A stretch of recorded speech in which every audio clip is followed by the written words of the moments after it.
রিকশা মার্কা রিকশা ভিত্তিকের মার্কা আনাস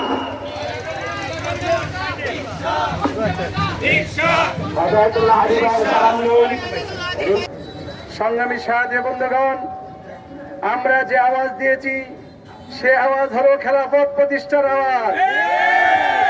আমরা যে আওয়াজ দিয়েছি মানুষের কাছে সেটা হলো কোরআনের সংবিধান প্রতিষ্ঠার আওয়াজ।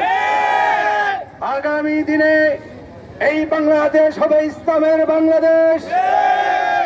আগামী দিনে এই বাংলাদেশ হবে খেলাফতের বাংলাদেশ।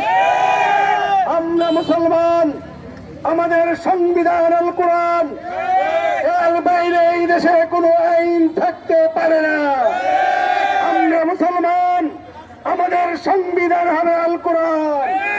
তাই আগামী নির্বাচনে বাংলাদেশ খেলাফত মজলিস রিকশা প্রতীক নিয়ে সারা বাংলাদেশে 300 আসনে প্রতিদ্বন্দ্বিতা করছে।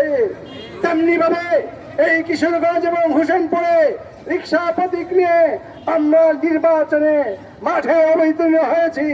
তাই আসুন আগামী নির্বাচনে রিকশা প্রতীককে সামনে নিয়ে আমরা সবাই ঐক্যবদ্ধভাবে এই রিকশাকে সংসদ পর্যন্ত পৌঁছাবো ইনশাআল্লাহ। আল্লাহ তাআলা আপনাদের এই পরিশ্রমকে, এই কষ্টকে সফল করুন। আমরা প্রত্যেকে আল্লাহর জন্য, আল্লাহর দ্বীনের জন্য এই মেহনত, এই হাঁটা এবং এই স্লোগান দিয়েছি। প্রত্যেকটি হাঁটা এবং প্রত্যেকটি স্লোগানের বিনিময়ে আল্লাহর কাছে আমরা উজরত পাবো, সওয়াব পাবো ইনশাআল্লাহ। অন্য কোনো দলে, অন্য কোনো এই দুনিয়াবি কোনো প্রোগ্রামে, দুনিয়াবি কোনো মিছিল মিটিংয়ে কোনো সওয়াব পাওয়া যায় না।